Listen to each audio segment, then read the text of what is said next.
होती माँ बहनों।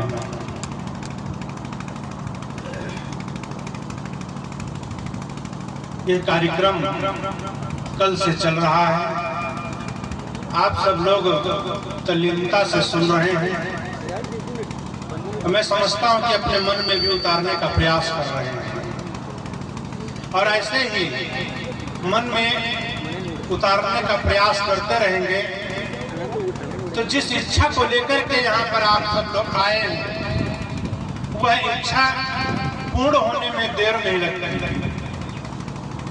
सिर्फ हमें श्रद्धा की जरूरत है, विश्वास की जरूरत है। संत गुरुजनों की वाणी को अपने जीवन में उतारने की जरूरत है, न कि सिर्फ सुनने की जरूरत है। सुनते सुनते शून्य नहीं होना, सुनते सुनते अपने जीवन में उतारना। और जब तक हम अपने जीवन में उतारते नहीं तब तक हमें वह चीज नहीं प्राप्त होती है जिस चीज की हमें जरूरत है, जिस चीज की हमने कल्पना कर रखी है, जिस सुख को हमें कल्पना है, जिस चीज के लिए हमें तलाश है, वह चीज कैसे मिलेगी, कहाँ मिलेगी? ये संत गुरुजनों के चरणों में मिलेगी। संत गुरुजनों के चरणों में वह चीज मिल जाती है जिस चीज की हमें इच्छा होती है। इसलिए अपने मन की डोरी को संत गुरुजनों के चरणों में बांध दो।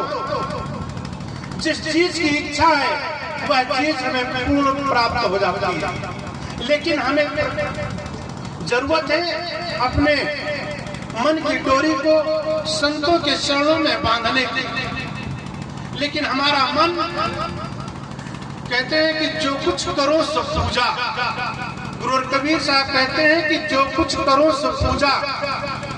हम मंदिर में बैठ करके ही पूजा नहीं करते, किसी मूर्ति के सामने बैठ करके ही पूजा नहीं करते, हम संत गुरुजनों के साथ में बैठ करके ही पूजा नहीं करते, उनके सानिध्य में बैठ करके ही पूजा नहीं, किंतु हमारा कर्म ही पूजा बन जाना चाहिए। हमारा धर्म ही पूजा नहीं, हमारा कर्म ही पूजा बन जाना चाहिए। दफ्तर में बैठ के जो आपके सामने काम कराने आए हैं वो आप काम पूजा करके करें, पूजा मान के करें। घर में बैठे हुए सदस्यों के साथ में, परिवार के साथ में, सारे लोगों के साथ में एक पूजा के तरह से, एक मंदिर की तरह से काम करेंगे तो वह घर स्वर्ग बनेगा। हमारी माताएं बहनें छोटे से छोटे काम करें वो हमारी पूजा बन जाए। घर में रोटी सेके, घर में कोई पकवान बनाए तो आप समझे कि हम अपने देवताओं को खिलाने जा रहे हैं, हम अपने बच्चों को खिलाने जा रहे हैं। वह काम करें जिस काम से हमारे मन के सारे दोष दुर्गुण दूर हो जाएं। लेकिन कब? जब हम सारे कर्म को पूजा मान लेंगे। हमारा जीवन दो चीजों से चलता है, एक व्यवहार, दूसरा परमार्थ।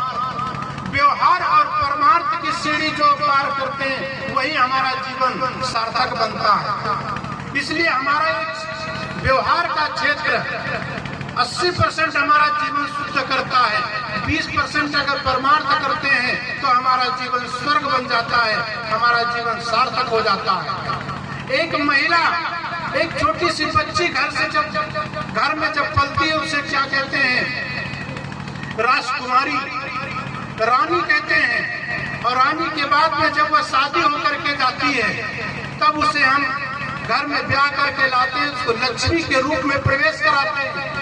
घर में फूल माला आरती से उसे सजाते हैं और उसको दहली को लगाते हैं और अंदर में उसकी पूजा करते हैं, क्योंकि वो लक्ष्मी आई हुई है। घर में अपने मायके में थी तब वह रानी कहलाई, और जब वह ससुराल गई तो उसे लक्ष्मी का रूप दे करके अपने घर में प्रवेश किया तो वह लक्ष्मी बन करके आई। और जब बच्चों का लालन पालन किया, सेवा किया, तब वह बाई कहलाई, तब वह सेवक बनी और इसी रूप से उनका नाम पड़ा रानी लक्ष्मी बाई। इसलिए माँ हो, बहन हो, भाई हो, इन सब को हमारा कर्म पूजा बनना चाहिए। हमारे जितने भी घर परिवार के लोग सदस्य हैं वो हमारे देवी देवता, वो देवी देवताओं के साथ में हम कैसे सुंदर व्यवहार करें, हम इनकी अर्चना करते हैं, पूजा करते हैं, प्रतिष्ठा करते हैं, भोग लगाते हैं, वही पूरा का पूरा समाज वही सब अगर यही चीज अपने परिवार में लागू करेंगे कि जिस स्वर्ग की कल्पना हम ऊपर करते हैं, जिस स्वर्ग की कल्पना हम लोगों से सुनते आए, शास्त्रों में सुनते आए हैं, वह स्वर्ग की कल्पना आप अपने परिवार में लागू करेंगे, वह परिवार स्वर्ग बनेगा। जिस दिन परिवार स्वर्ग बनेगा उस दिन आप वह चीज को हासिल कर पाएंगे जो आपके मन के अंदर में जो रहती है। इसलिए अपने परिवार को सुंदर करें, अपने आप को सुंदर करें, वस्तु व्यक्ति स्थान को सुंदर करें, तब हमें वह चीज प्राप्त होगी जिस चीज के लिए हमें कल्पना किया है, जिस चीज के लिए यहाँ पर हमें आयोजन हुआ है, जिस लिए हमने ये इतना पैसा खर्च किया है, इस चीज के लिए जो हमें संतों का पदार्पण हुआ है। कब जब हमारे मन की डोरी संतों के चरणों में बंधेगी, श्रद्धा रखेगी, तब वह चीज हमें मिलेगी जिस चीज की जिस तरह की हमारी कल्पना किया है, जिस चीज की हमें जरूरत है। इसलिए मेरे बंधुओं साथियों, उस चीज की हमें जरूरत है। इसलिए अपने मन को, अपने तन को, अपने धन को पवित्र करने का एकमात्र स्थान है वह सिर्फ सत्संग, साहित्य से, सत्संग से और श्रद्धा हमारी जितनी बढ़ेगी उतना ही हमारा मन शुद्ध, साफ, स्वतंत्र होगा और हमारा मन पवित्र होगा। इसलिए अपने मन को यहाँ पर लगाएं और साफ करने का प्रयास करें, संतों के चरणों में नमन करें। बस मैं इन्हीं बातों के साथ अपनी बात को समाप्त करता हूँ। बोलिए सद्गुरु कबीर साहेब की।